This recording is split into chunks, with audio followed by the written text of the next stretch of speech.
Hello, my name is Rosie Brandenburg. I'm a freshman student at the Milwaukee Institute of Art and Design. I'm going to be 19 years old in 1 month, and I'm going to talk about being a caretaker.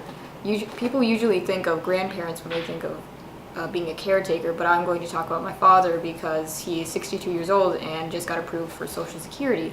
Something he didn't prepare for in his life was striving to be a PhD physicist, which he did at 28 years old. He worked hard for his entire life, and I think life has bitten him in the ass about certain things. He has raised me ever since he got divorced from my mom when I was 6 months old. He is a PhD physicist, but he's been out of work since I was in about 8th grade and been called a fruit bat recently. Why? Because nobody needs science, apparently. He didn't expect 2 divorces. He didn't expect this recession. He didn't expect new technology to surpass some things that he had to learn in school. And, growing up, I don't think I expected any of these things either. One of those things is we had to go from middle class to a very clever version of poor in growing up in this recession, as well as the memories that my mother has left behind on me and my brother and my father.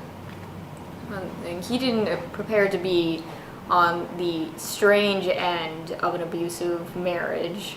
I didn't expect a life where I don't celebrate Mother's Day. I feel like I'm a therapist for my dad as well, and he's talked about his 2 divorces and justified and been angry about certain aspects, of course, and I feel like he's told me a lot about himself that he probably has told my brother as well, but more in a debate, argumentative manner. But at the same time, I feel like if I wasn't myself, he, would have to pay someone. And so in the things I feel that I do as a caretaker for my father do not involve cleaning or giving him a bath or filling prescriptions or driving him places. Instead, I feel like what I do is a more multitasking, micromanaging, organizing of his day-to-day life. I realized I do these things when I had to live with him for a month over winter break, in which we no longer had a house, but instead a 1-bedroom apartment to which I slept on a couch or an air mattress in the living room / dining / space area with a TV. I realized my father needed help in sorting the mail, to which he never even changed his address on because he didn't know how to update that through the internet.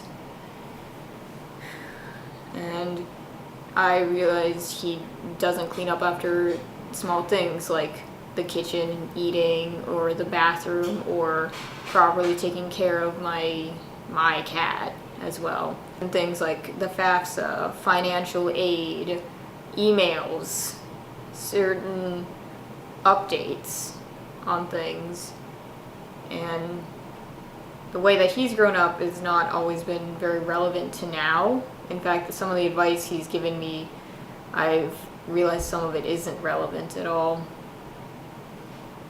He needs to learn to adapt, and even faster than he thought he already had to, because that's what my generation has to do. That's our most valuable asset, is adapting, and learn to not make the same mistakes.